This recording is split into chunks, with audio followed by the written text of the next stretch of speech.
We've just set off now from our moorings and we'll be making our way towards the town of Middlewich, and we'll probably moor in that area this evening. But during our travels we'll show you what work CRT and the contractors carried out to repair the major breach on the Middlewich Canal what happened last year, and we'll speak about that later in the vlog.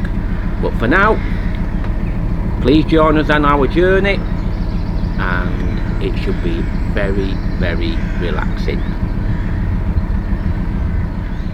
This is genuine what I'm going to tell you now, but quite a few years ago British Waterways, they were concerned with how much water cattle were drinking from the canal, believe it or not, and they thought about things and decided to try to get income, and British Waterways experimented with fitting individual monitoring devices to cows, and it was known by the acronym BUMS.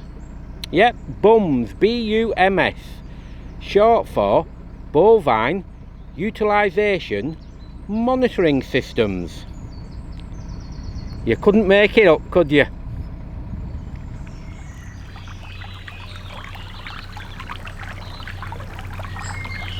Just thought I'd let you listen to the bird song again. It's gorgeous. We're just approaching bridge number 12 on the Middlewich branch. Bit of a blind bend, I'm sure Keith might give a little toot on his horn.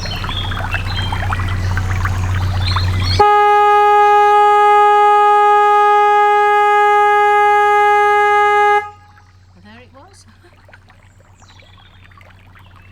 It's a gorgeous area, some lovely mooring spots, but sometimes we're a little bit deep to get into the side. Nevertheless, you could always get the gangplank out.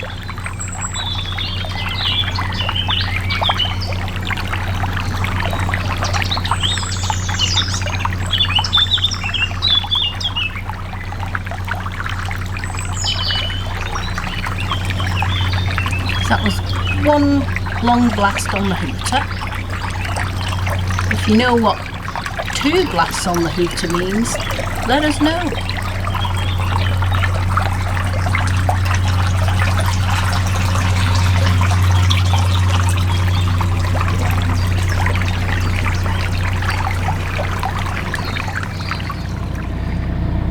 Nice cup of coffee time.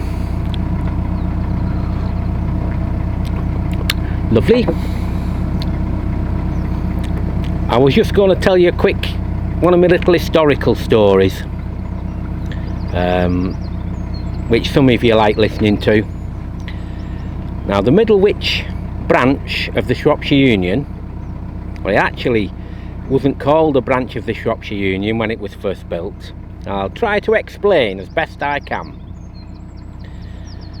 The Ellesmere Port, this is the main one. Ellesmere Port connected up to what was known as the Chester Canal, and that run through to Nantwich. It's all well and good. Now, in 1700s, I think in the 1770s, this Middlewich branch, or Middlewich Canal, whichever you want, the Chester Canal was going to build it with the intention of it connecting up at the top where the Trent and Mersey is. But it didn't happen because they run out of money.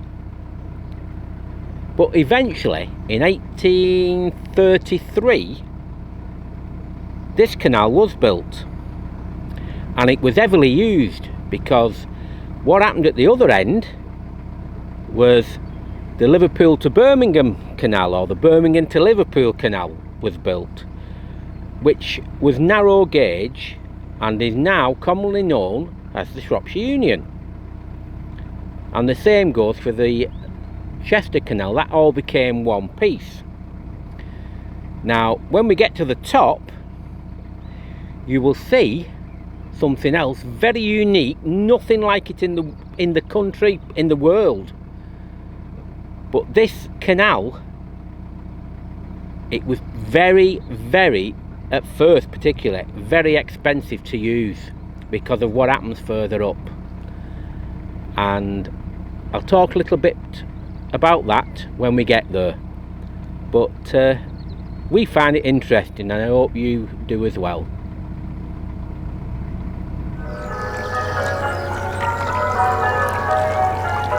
You can tell what day it is as well by the church bells. It's church minsel.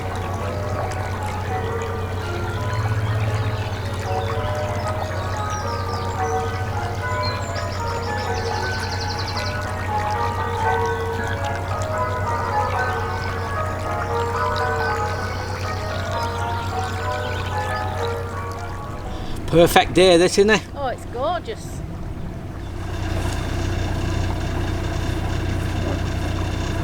Myself and my wife now live down in Hampshire, so it's nice to come back up and just complete and utter contrast of what life's like down there. So. Keith, if you steer, I'll make the tea then. Okay, Okay. yeah, I'll come up and you make the brew. Yeah, all right.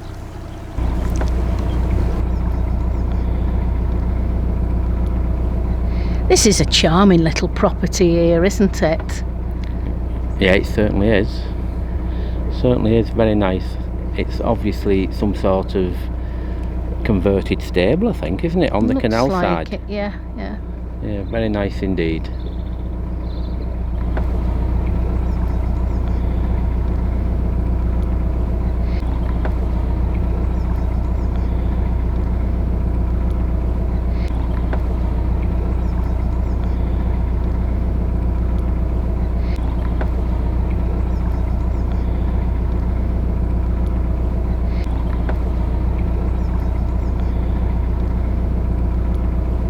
I like the one at the other side as well. I like the shape of the roof, do you? Yeah. You don't get many houses built with that sort of shape now, do you? No, It's because they take too long to put up.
Now last year we was coming up the Middlewich branch like we are today, or intended to do, should I say, and then we had the disaster of the Middlewich breach, which affected businesses, holiday makers, private boaters.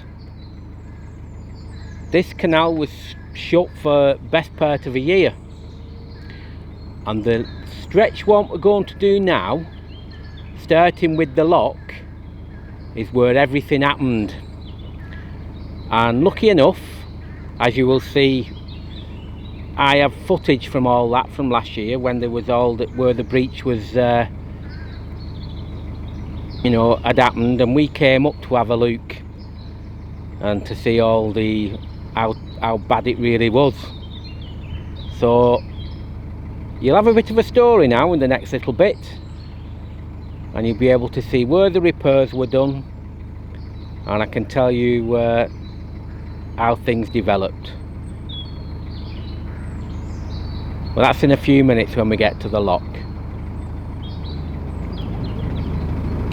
This lock's called Stanthorne Lock, and this is where, rumour has it, the problems regarding the breach started from, because when I show you later, all the paddles were left open, causing all the water to continually run through this lock, and then it was going into a pound what didn't have any runoffs, so it didn't have anywhere it could overflow and, you know, go on its merry route into a river or anything. It's just to the next lock, it's just like having a bath with nothing either side. And what happens with all the water rushing through, they had something called overtopping, and where the aqueduct is, what runs over the river, that's where the major overtopping took place, and it washed away the bank side, the towpath side, and the water just gushed into the river. And from then on, it was always going to be closed for major repairs. And again, you'll see a lot more of this as we go through this little stretch.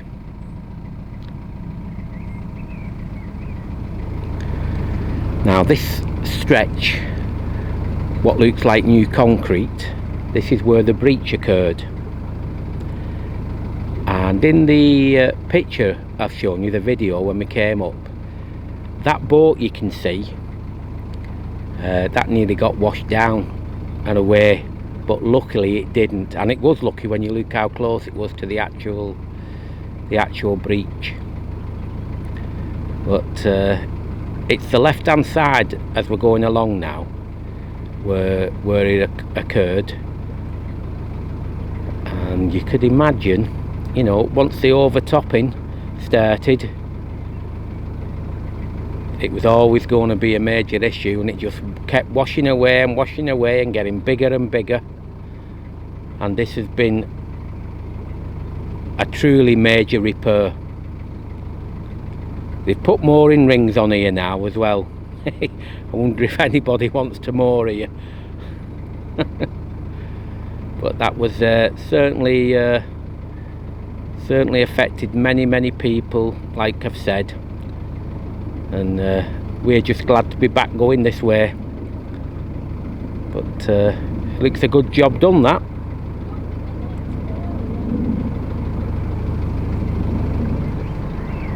This is the exact spot. Below is the river wheel lock, and lucky enough, not that it was lucky, but because it was dire what happened, but the water could have gone anywhere, but at least it went into the river with a lot of rubbish though as well, because it all went down there. Yeah, that was pretty sad times, and it cost a fortune to repair. I think it was over £3 million at the end.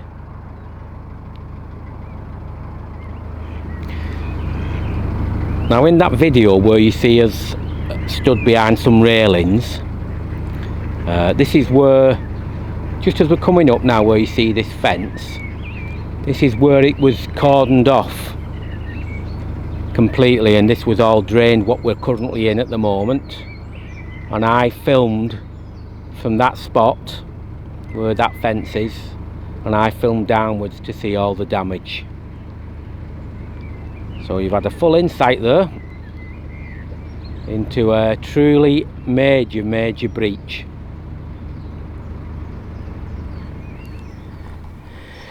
You having a little read, Bernadette? History and heritage. Well, what we've done, we've stopped in the town of Middlewich. Probably more like the outskirts of the town, isn't it? Yeah. So we thought we'd moor up here for the day now and do our usual thing, just have a nice relaxing, gentle day and take in the blue skies and the sunshine. So thanks for watching this vlog. Don't forget, because I always forget. Don't forget, because I always forget. Come on, Keith. But I hardly ever say it. You can subscribe. Don't forget the notification bell. Share, like. Join us on our further journeys. But for now, that's it. And we'll see you in the next one. Ta-ra!